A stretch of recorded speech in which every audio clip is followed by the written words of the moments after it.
Stanislas Zézé, bonjour. Bonjour. Vous êtes le président, directeur général et fondateur de Blomfield Investment, qui est une agence de rating.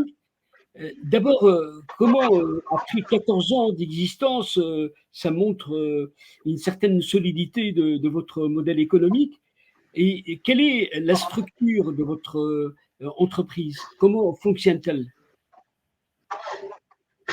Alors, nous fonctionnons comme tous les agents de notation financière, c'est-à-dire que nous avons deux activités principales. Celle de la notation financière, donc d'évaluer la qualité de crédit des entreprises ou des entités que nous notons, que ce soit des entreprises, des pays, des collectivités locales.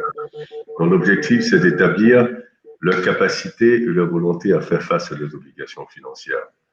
Et nous avons aussi une autre activité que nous appelons l'intelligence économique, qui est celle-là de mettre à disposition des informations qui permettraient aux investisseurs d'avoir une visibilité sur l'environnement des affaires d'un pays, par exemple, ou d'un secteur d'activité. Oui, c'est vrai qu'on existe depuis 14 ans. On a fait preuve de beaucoup de résilience, surtout que nous sommes sur une particularité dans la notation financière, parce que nous notons en monnaie locale. Ce qui est complètement différent de ce que font les agents de notation internationale qui notent en devises étrangères. Notre objectif était justement de montrer que la notation en monnaie locale permet d'établir la vraie qualité de crédit intrinsèque des entités notées. Et la problématique avec l'Afrique, c'est que comme la majorité des pays africains ont des réserves de devises qui sont faibles, le note était systématiquement faible parce que le note était lié à leur capacité à faire face à leurs obligations financières en devises étrangères, ce qui ne reflétait pas nécessairement la vraie performance des économies africaines. Donc, nous avons introduit cette notation financière en devises en monnaie locale. Évidemment, après 14 ans, on a bien montré que nous étions sur la bonne voie et que nous permettions vraiment d'établir la vraie qualité de crédit des entités sur ce continent-là. Alors, aujourd'hui, vos partenaires, vos associés dans cette entreprise? Alors, cette entreprise est purement africaine, dont tous les associés, tous les partenaires, tous les actionnaires sont africains. C'était ça l'objectif d'ailleurs, d'avoir une agence de notation financière qui appartienne à des Africains à l'Afrique, avec une approche qui soit bien spécifique. Et ça ne veut pas dire que nous faisons un compromis sur les standards d'évaluation, non, pas du tout. Nous avons les mêmes méthodologies, nous avons les mêmes standards d'évaluation que toutes les agences au monde, sauf que nous avons une approche qui est un peu différente. Et notre approche, elle est assez logique, hein, c'est de dire que la richesse des pays est établie dans leur propre monnaie. Et si vous considérez leur capacité à rembourser dans une autre monnaie qui n'est pas la leur, et que dans cette monnaie-là, ils sont faibles, donc forcément, si la note est liée systématiquement à la monnaie, ils auront forcément de mauvaises notes. Donc, c'est ce qu'on a démontré. Et aujourd'hui, la majorité des pays que nous notons ont une note en devise étrangère et une note en monnaie locale, ce qui fait sens d'ailleurs. Et les entreprises, pour la plupart qui empruntent essentiellement dans leur environnement monétaire, évidemment, n'ont pas besoin de notation en devises étrangères parce qu'ils empruntent dans leur monnaie locale et remboursent dans leur monnaie locale. Pour éviter la connivence, le parti pris dans la manière de noter, et votre durée de vie montre bien que vous êtes apprécié et jugé sur votre professionnalisme. Mais d'abord, comment éviter ces pièges? Parce que ces pièges-là existent tous les jours.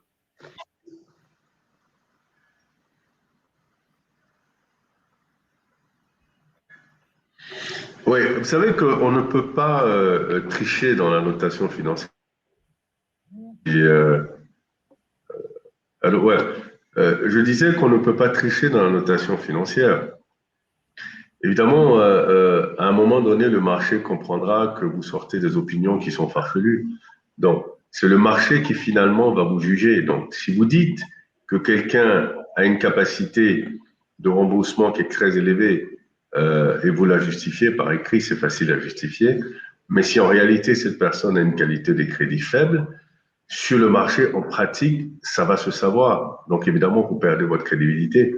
Nous sommes une agence assez sérieuse. Nous avons mis l'accent toujours sur la qualité des analyses, la qualité des rapports, l'indépendance de l'agence.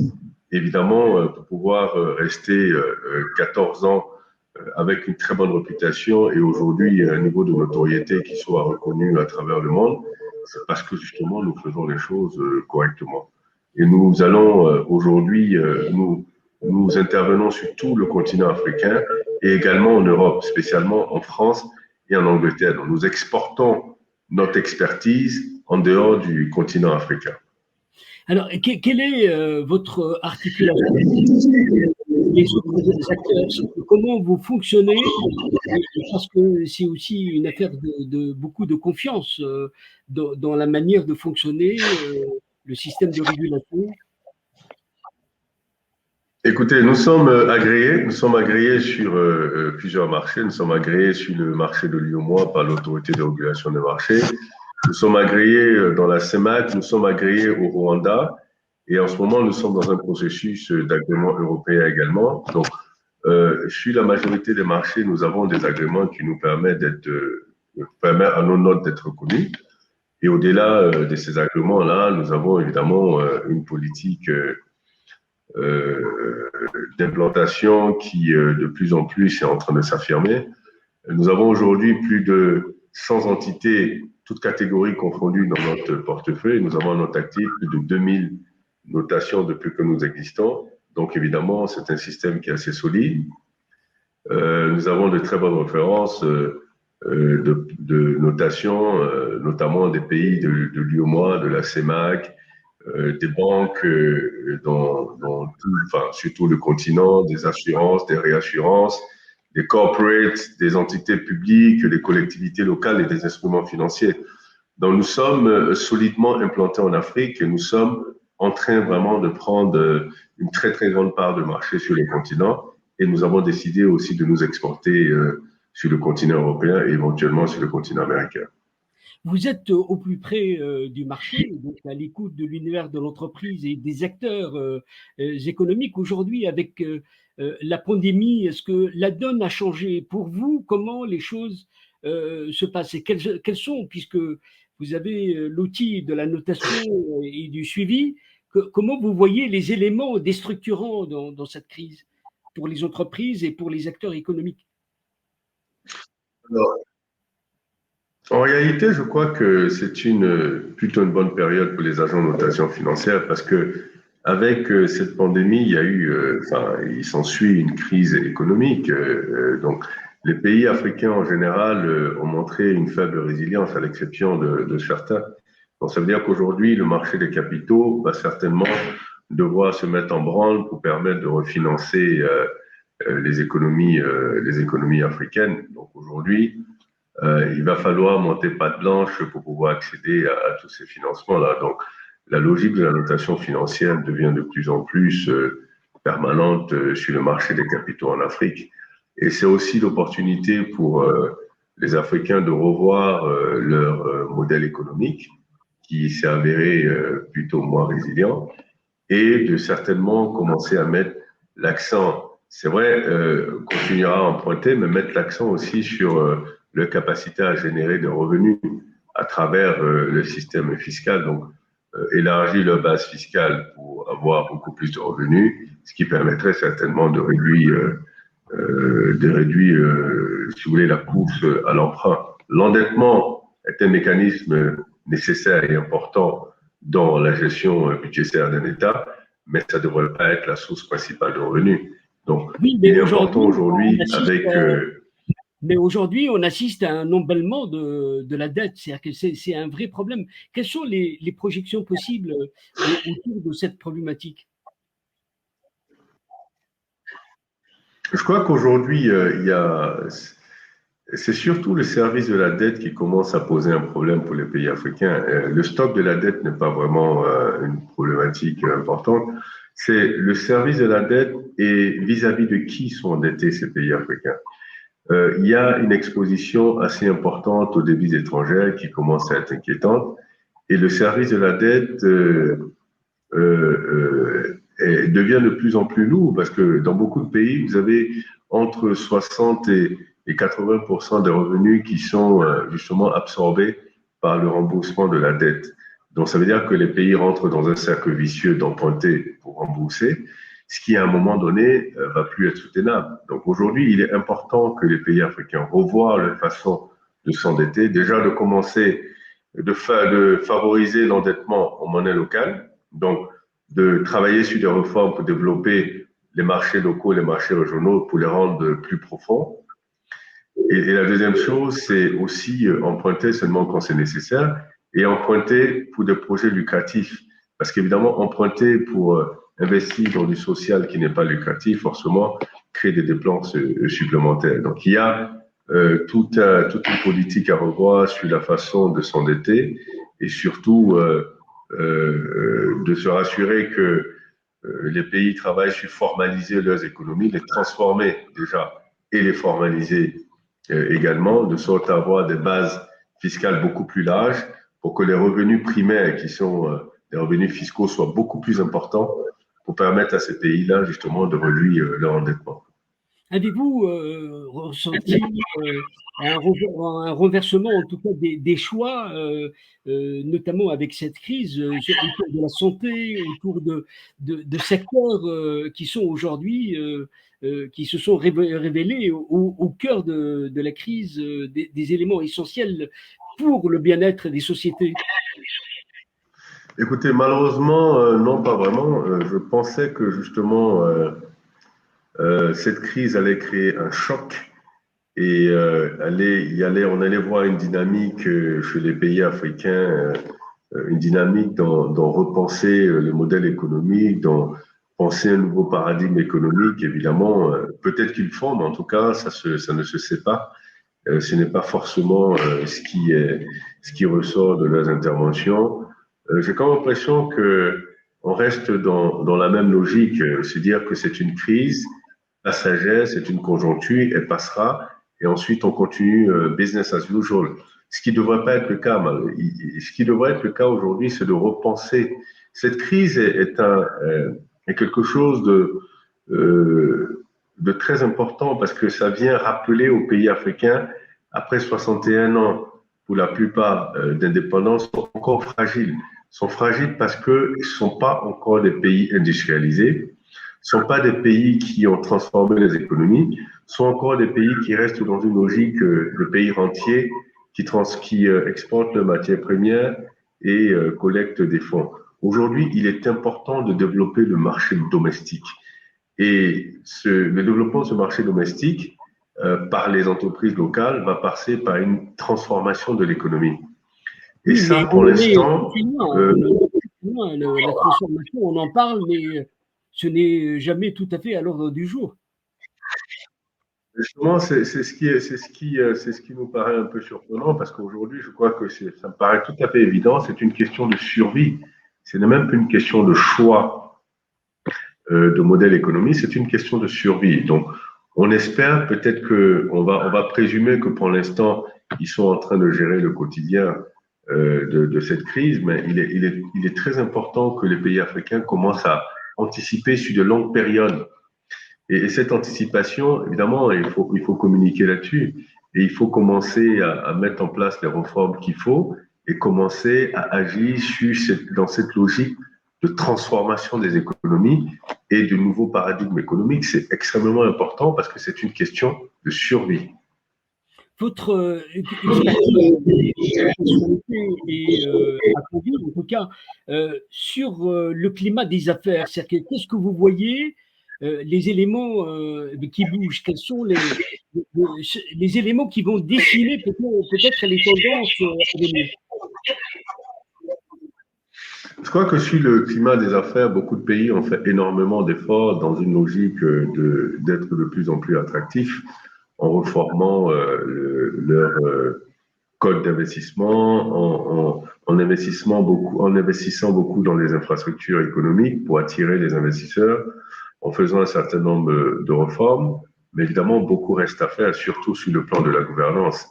Et je crois que le problème de la corruption demeure encore un problème qui gangrène les administrations de beaucoup de pays africains, alors que l'administration est même le cœur du pays, enfin le cœur du dispositif de l'attractivité des investissements dans un pays. Donc évidemment, le problème de la corruption qui est devenu endémique dans beaucoup de pays est quelque chose qui doit être approché de façon significative.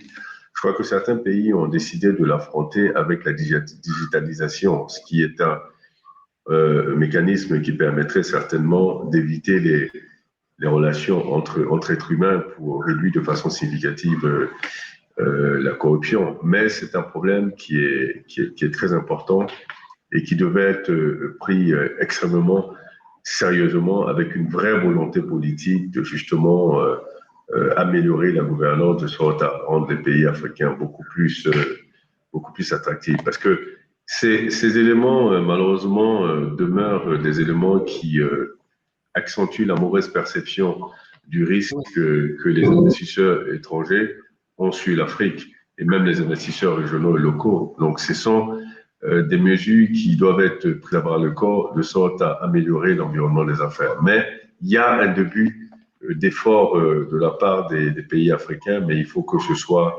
accéléré et qu'il faut que la volonté politique soit beaucoup plus accentuée. Votre choix d'implanter montre bien votre conviction d'être dans les solutions africaines.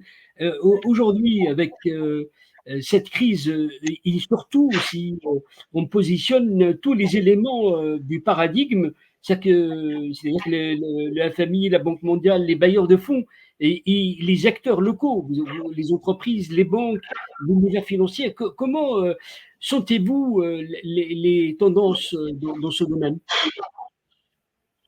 Je crois qu'il est important que les pays africains comprennent que les bailleurs de fonds, que ce soit la Banque mondiale, la BAD et tout le reste, ça devrait être si vous voulez, des, des entités qui viennent accompagner des choses qui sont déjà établies. Ça ne devrait pas être la base de la stratégie de développement des pays africains.